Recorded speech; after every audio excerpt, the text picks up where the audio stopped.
மார்கழியில் செய்ய வேண்டாம். ஆன்மீகத்தின் ஆழத்தை உணருங்கள். மார்கழி மாதம். பனி படர்ந்த அதிகாலை பொழுதுகள், கோலமிட்ட வாசல்கள், தேவாரம், திருவாசக ஒலி என ஆன்மீகம் ததும்பும் மாதம் இது. ஒவ்வொரு கிருகத்திலும் ஒரு பக்தியின் பரவசம் நிறைந்திருக்கும். ஆனால் இந்த புனித மாதத்தில் சில காரியங்களை செய்யக்கூடாது என்பது ஏன் தெரியுமா? புதுமனை புகுவிழாக்கள், திருமணங்கள், புதிய தொழில்கள் தொடங்குதல் என இந்த 3 முக்கிய உலகியல் நிகழ்வுகள் மார்கழியில் முற்றிலுமாக தவிர்க்கப்படுகின்றன. காலங்காலமாய் கடைபிடிக்கப்படும் இந்த விதியை பலரும் அறியாத ஓர் ஆழ்ந்த ரகசியம் காக்கிறது. இது வெறும் சம்பிரதாயமா அல்லது ஒரு தெய்வீக கட்டளையா?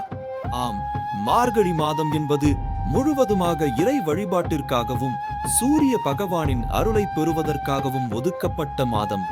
உலகியல் இன்பங்களுக்கும் பொருள் ஈட்டும் முயற்சிகளுக்கும் இது உகந்த காலம் அல்ல. நம் ஆன்மாவை மேம்படுத்தி இறை சிந்தனையில் மூழ்கி வரவிருக்கும் ஆண்டிற்கான அருளை திரட்டவே இந்த மாதம் அளிக்கப்பட்டுள்ளது. உலக காரியங்களை ஒத்திவைத்து இறைப்பணியில் மனம் லயிப்பதே மார்கழி தந்த மர்ம முடிச்சு. இந்த புரிதலே நம் முன்னோர்களின் ஞானத்தை உணர்த்துகிறது. சூரியனின் ஒளியில் மறைந்துள்ள ரகசியங்களை நீங்கள் கண்டுபிடிக்க தயாரா?